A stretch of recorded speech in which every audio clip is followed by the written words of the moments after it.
Phil Wickham must be stopped. This is the guy that's been cranking out some of the most sung worship songs for going on 2 decades now. From This Is Amazing Grace to Living Hope, Battle Belongs, and House of the Lord. And that's just scratching the surface. So what, is this guy just some sort of artificial intelligence, sentient thing sent by aliens to write pop worship hits for Earth? I'm not gonna rule it out, but let's dig in and see what we can learn by studying Phil's music and what we can take away for our own worship teams. Phil Wickham probably shouldn't be stopped, but he should be studied. Phil's been performing and leading worship for going on 2 decades now. But one of the defining moments that I think clearly changed the trajectory of his music and how churches relate to it comes down to the first 4 bars of a single song.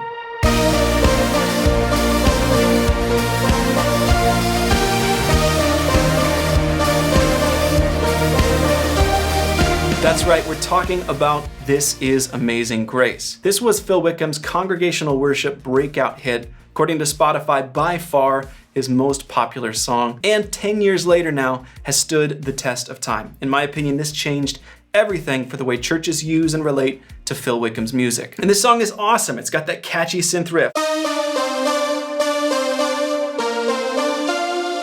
And the song is clearly arranged for the configuration of a regular old worship band. You've got clearly defined guitar parts, clearly defined piano parts, drums and bass are locked in, and the melody and lyrics are catchy and singable for most congregations. There's another awesome synth part on the chorus.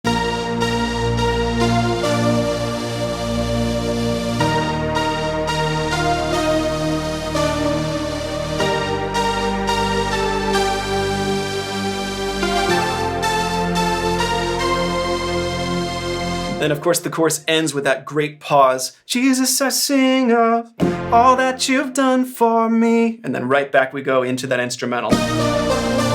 It's an amazingly well-written and arranged song. And I think that was a huge part in why it became so popular and so impactful for a ton of churches. But This Is Amazing Grace sort of stands out on the Ascension, the album it's on, released in 2013. It's sort of the only song of its type. And there's something really interesting going on musically around the time that this album was released. There was this weird little folk band from the UK that blew up all out of nowhere you may have heard of called Mumford & Sons. Over the several years prior to 2013's The Ascension album, Mumford & Sons started this whole renaissance of folky, poppy, I like to call it boots and clapsy pop music, I guess. And of course, as trends in pop music inevitably do, it bled into popular worship music.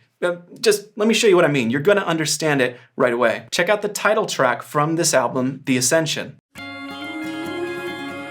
We got some oohs. We got some strummy guitars. We're gonna make this place your home. We've got some guy stomping on a kick drum with his foot while he's standing up strumming an acoustic guitar.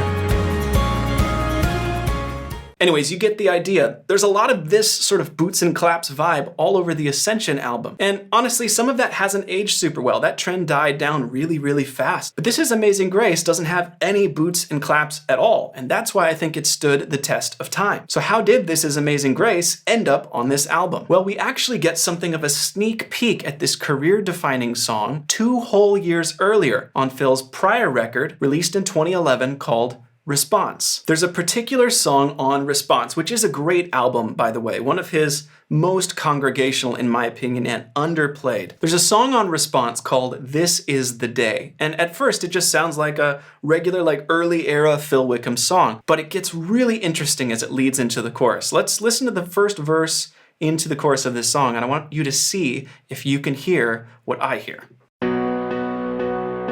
Starts off with nice piano, compressed, so it's really great. Can you hear it? We're in B. Voice of the Spirit. There's no reason to fear it. Syncopated. It's calling you to life. Very melodic, a little bit busier, some of the early Phil stuff was. Really cool bass, sort of radio production style. The night is finally Here it comes, check it out, we're leading up to the chorus. See if this feels familiar. This is the day when the lost are Wait. This is the day when the This is amazing grace. Okay, that feels familiar to me. So let's check it out again. Day when the lost are found. So we could go.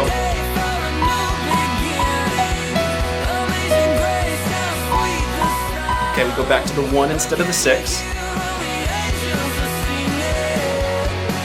Here's the 6. Listen to this as well. There's that little pause that Phil's doing on This Is Amazing Grace. Jesus, I sing of all that you've done for me. We've got that right here, too.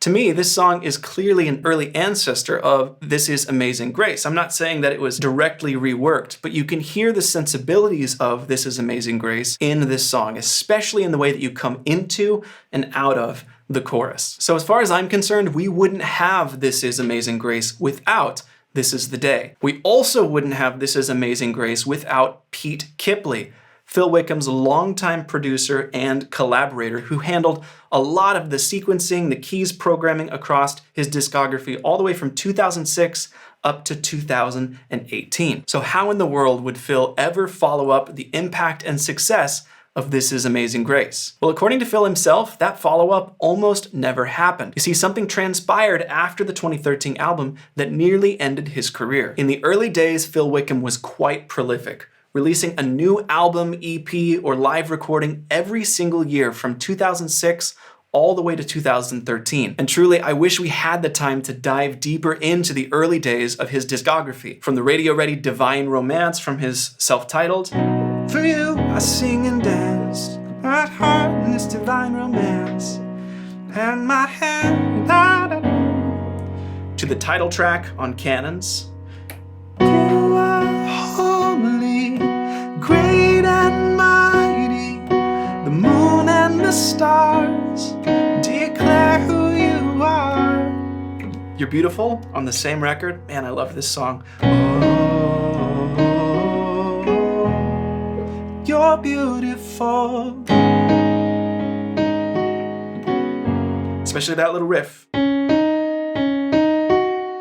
Remember that, it's gonna come back later. To the opening track, Eden, on his album Heaven and Earth, which is truly what I think it would sound like if the Killers just decided to become a worship band. And the absolute feast of ambient synth programming on 2011's Response. My personal favorite being the delayed EP parts on the song At Your Name. But we don't have time for all that. And in between all of these studio albums, he released multiple acoustic solo worship albums, Christmas records. This guy was really putting in work. So from the start, Phil was hard at work with a new release of one form or another every single year. But then there's a 3-year gap between 2013's The Ascension and 2016's Children of God. What happened? Did he just get tired, take a break? Well, no, actually it was quite a bit more serious than that. According to Phil Wickham himself, in several interviews he did during that time period, Phil shared that he had to undergo a quite risky surgery to repair damage that he'd done to his vocal cords, and he wasn't sure that he'd ever be able to sing again. And it was out of that uncertainty that 2016's Children of God album was born. So that brings us to the #1 single from this album, Your Love Awakens Me, or as I like to call it, maybe just This Is Amazing Grace Part 2?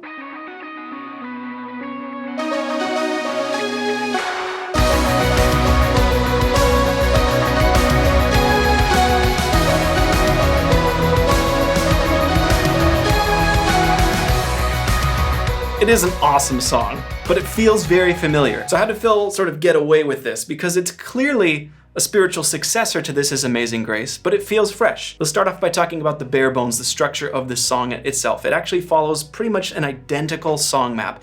8-bar intro, synth riffs, we're in the key of B instead of B flat, we're at the tempo of 101 instead of 98. So you could almost play these songs over the top of each other and it would work. But Your Love Awakens Me still feels fresh. The synth riff has different syncopation. It's absolutely still arranged for a modern worship 4, 5, 6-piece band. But by this point, I don't think there was anybody else in the modern worship music scene that was able to do these sort of service opening songs as deftly as Phil. Now you might think that the best way to start a service is with the most upbeat song, like Young and Free, 128 to 132 BPM. But on a Sunday morning, cup of coffee in hand, a mid-tempo song is actually a really, really great way to start to get people engaged. And then you can go a little bit more intense with that second song. And I honestly think it's intentional because Phil knows the audience that's going to be using these songs in congregational worship. And I think there's a lot of intentionality about these choices, even when it just comes down to the key and the tempo. You get some similar ideas going on in the synth programming. In fact, I'm just using the exact same patch in the Sunday Keys app. It's called This Is Amazing, but like I said, we're sort of working with part 2 here. So I've just got it in B, and I brought the tempo up to 101.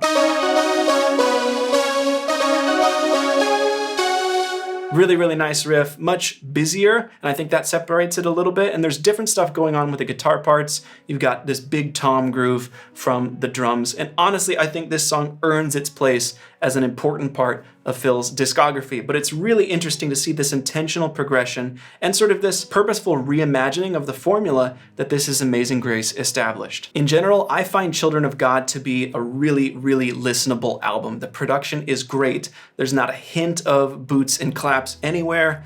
Like I said, that trend was very short-lived, and the whole album just front to back feels very solid, and there's tons and tons of approachable worship tunes for live congregational worship. From this point on, it gets a little bit hard to know just what to focus on. 2018 saw the release of the album Living Hope, which starts right off the bat with the 1-2 punch of Great Things into the title track. So let's go ahead and break this down a bit. Great Things is again a mid-tempo service opening song. It is in the key of B, yet again, and it's at the tempo of 102. Yes, in the past 2 years, Phil acquired 1 extra BPM. So we can bring this up to 102, and we're gonna stay in B, and guess what? I'm gonna use the exact same patch. We'll listen and see if we need to make any modifications. Maybe there's been some progression from 2016 to 2018.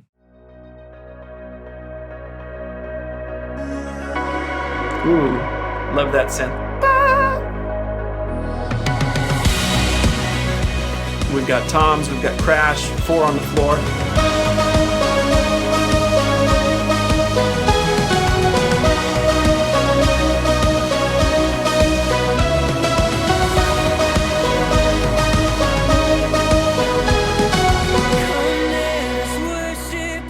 And we're dropping the bottom out of it a little bit.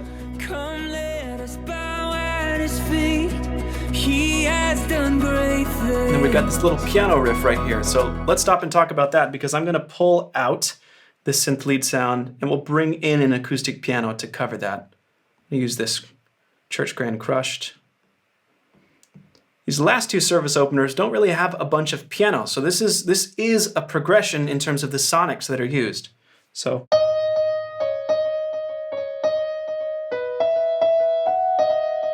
There it is. And we can bring these pads in around it.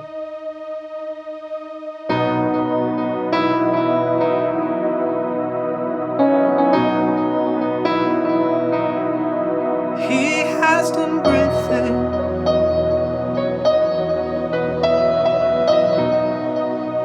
Nice. So to me, there's a bit more of a timeless feeling behind the production of this song. And I think the piano is sort of emblematic of that undercurrent throughout the entire album. In fact, I want to talk about the production of this album in general, because there was a lot of new energy going on behind the scenes when it came to its production. Living Hope was Phil Wickham's most collaborative album to date by far. Almost every song was a co-write, and there were multiple producers at play. In addition to Pete Kipley, one of the most notable new co-producers was the addition of Ed Cash. Ed Cash is a legendary producer and writer within contemporary Christian music, who's been behind songs like How Great Is Our God, At the Cross, Jesus Messiah, and has an insane number of over 3,000 total credits to his name. As far as I can tell, the extra collaboration in the production and songwriting process made the Living Hope record stand out as sort of a turning point or a new chapter when it comes to Phil Wickham's artistry. I think the song on this album that most exemplifies that sort of new leaf approach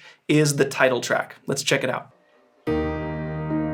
The song starts off very subtly with just a little ambient pad, beautiful upright piano, and acoustic guitar, and we are in the key of E flat. How great the chasm that lay between us, how high the mountain I could not climb. In desperation, I turned to heaven and spoke your name. Really highlighting Phil's vocal delivery here. that very, very singable verse. Your loving kindness Nice chord progression change through the from the verse to the chorus. shadows of my soul. The work is finished. Something coming up that I think is pretty cool. Is written. Wait for it. Jesus Christ, my living hope.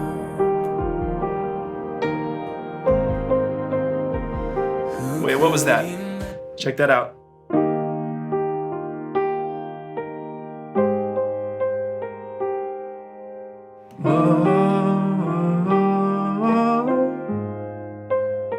That's it. It's the riff from You're Beautiful. I swear, it's not, I know it's not, but every time I hear it, I think, oh man, I wonder if that was just a little tiny Easter egg callback.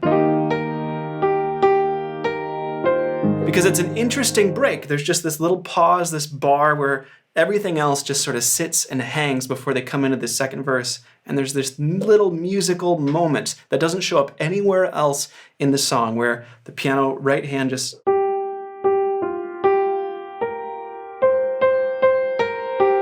And that's it. It never shows up again. Phil, if you're watching this video, please confirm for me that my crazy theory is correct and that was a little callback to You're Beautiful. I would be so stoked if that were the case. Anyways, sorry. Imagine so great a mercy. What heart could fathom such boundless grace? So we're starting to build up here and there's more textures coming in. This feels like a super congregational, purposeful arrangement where every piece in the band has a specific part. So let's go ahead and add a little bit of ambience. I'm going to bring in a shimmer pad. Cross has spoken, I am forgiven. The King of Kings. I'm going to bring up the brightness a little bit. Beautiful Savior, I'm yours forever. Jesus Christ, my living hope. So this song's really a slow burn. It's not until we land on the bridge that everybody really starts to build dynamically towards the all-in moment. But by the time we get there, it is incredibly well earned. Here's one of the big all-in choruses at the end. Jesus Christ, my living hope. Everybody's all in. Praise the one who set me free. And it just feels totally in the pocket. Every part is earned, every part has a place. It all feels tied to where the song started. Really quickly, I've got to call out one of my favorite piano parts that happens only in this big all-in.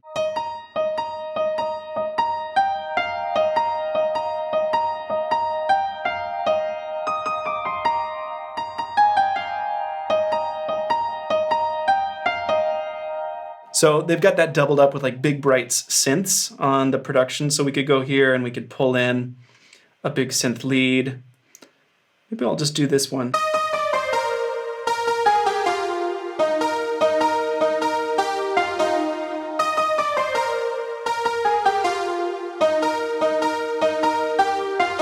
And these piano parts happen in the background, but they add this extra bit of dynamic, rhythmic intensity to those all-in moments. This is one of my favorite things about the way Phil Wickham's music is produced. There are always those extra nuggets under the surface for the musicians listening that you can really gravitate towards. And honestly, I think if you're going to write music that you want to be sung in church, it makes sense to give worship teams things to latch onto, clearly defined parts, because I know Phil Wickham knows that volunteers are going to be trying to digest, learn, and perform this music live. And I think that's one of the biggest strengths about this approach. If the Living Hope album started with a 1-2 punch, the 2021 album Hymn of Heaven adds a third kick in the face. This album's first 3 songs are Battle Belongs, Hymn of Heaven, and House of the Lord. It does not get more jam-packed than that. And it's pretty mind-blowing just how strong this album plays from front to back. Let's take a look at Battle Belongs.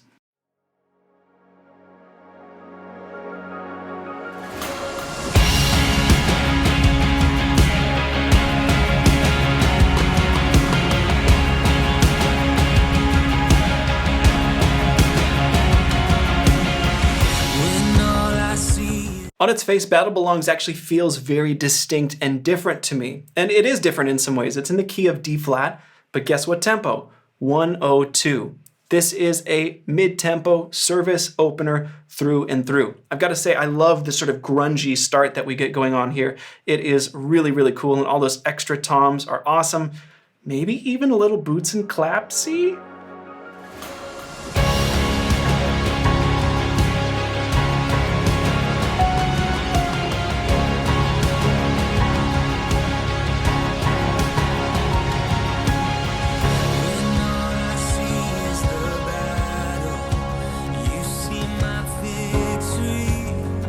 Drops down to just that piano and pad. Really nice. When all I see is the mountain, you see a mountain moved. To the 4.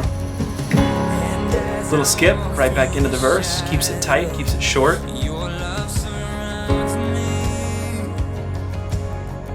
And the song just builds from here. It's still a mid-tempo opener at 102, but it feels a little bit more groovy. It feels a little bit more like an epic sort of anthem or ballad. But it's at 102. It is a service opener, and it opens this album off incredibly well. The second track is Hymn of Heaven, which is also incredible. But for the sake of time, let's jump forward to track 3, House of the Lord. I think there's actually some really interesting things going on here. Starts off with just piano, and we're in B flat.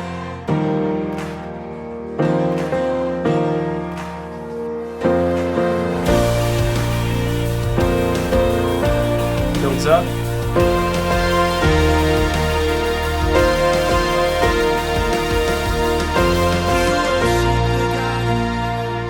Okay, let's talk about a couple things. This is not a mid-tempo opener. In fact, it's at 86 BPM, or some would say it's double time at 172. So this is firmly in the groove, sort of back and forth sort of tempo for most people. It's very different, and that's why you have those claps where there's all that space for it.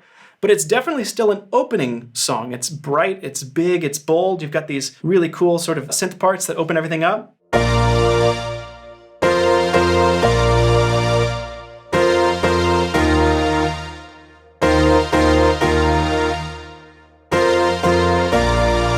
Really syncopated, almost feels sort of retro, like Phil Collinsy with the brightness of those stabs and how everything is put together. There's a deep pocket on this song, and the lyrics really fit well inside of that. Let's check out how it builds into the chorus. My God, He holds the victory. There's joy in the house of the Lord. There's joy in the house. It's at a great tempo for that 2 and 4 clap. Please clap on the 2 and 4. We shout out your praise. There's joy in the house of the Lord. And the lyrics and the melody are really taking up all of this space in the chorus. There's not a lot of that in between where the instruments sit in. But that happens here as we get to this instrumental. And we've got some O's, a little bit of Your Love Awakens Me in there. The ingredients are here, but they're arranged in different ways. And the aesthetics are a bit different, a bit fresh and new as well. You've got some really awesome synth programming, you've got some stabs, and you have tons and tons of choir vocals on this song and across this entire record. And I think that gives us a little snapshot of what was happening musically in 2021 in the immediate aftermath of the first 2 EPs being released by Maverick City in 2020. Now, of course, Maverick City, Phil Wickham, these folks did not invent choir vocals, but there are clear through lines, in my opinion, to what a lot of modern worship music has been doing over the last few years. So Hymn of Heaven is an incredibly strong album, just in terms of being enjoyable to listen to, but also being incredibly singable and relevant for congregational worship. Phil has had a great impact on modern worship teams. The intentionality of the arrangements, catering to the fact that volunteers are going to be playing these songs in churches, lyrical strength, singability, very specific tempo choices so that the songs do a specific thing really, really well. So what makes Phil Phil? Well, he's got a very distinct voice. Of course, the vocal delivery is a big part of what makes Phil Wickham sound like Phil Wickham. But there's tons of intentionality going on beyond just a great singing voice. The songwriting and arranging, to me, is a huge part of what makes Phil's music so useful for churches. The intentionality of the parts being playable by volunteers almost all of the time. The singability and memorability of the melody and lyrics. And the fact that the songs that get most popular with churches almost always have really clearly defined roles for the way that the band relates to the song. His songs almost always work when you strip the arrangements down to just a 4 or 5 piece band. The guitars are often melodic and they work well with 2 or even 1 single electric guitar more often than not. Gluey, shimmery synths where the parts are pretty clearly defined and memorable for the keys players, and now tons and tons of choir vocals all over the place. I think these are the things that have made Phil Wickham's music so successful and so widely loved by the church. Now, the synth sounds that I've been using to play along with all of these incredible songs have all come from the Sunday Keys app. And if you're a Sunday Keys app user, check the link in the description. I'll share this set list there. So if you just click that link on your Sunday Keys device, it will open up this exact set list in your app, and you can check out all of these sounds for yourself, maybe even watch back through the video and play along. And Phil, if you're watching, I'm a big fan if you haven't figured that out by now, and we would love to shoot a video with you. Hit us up.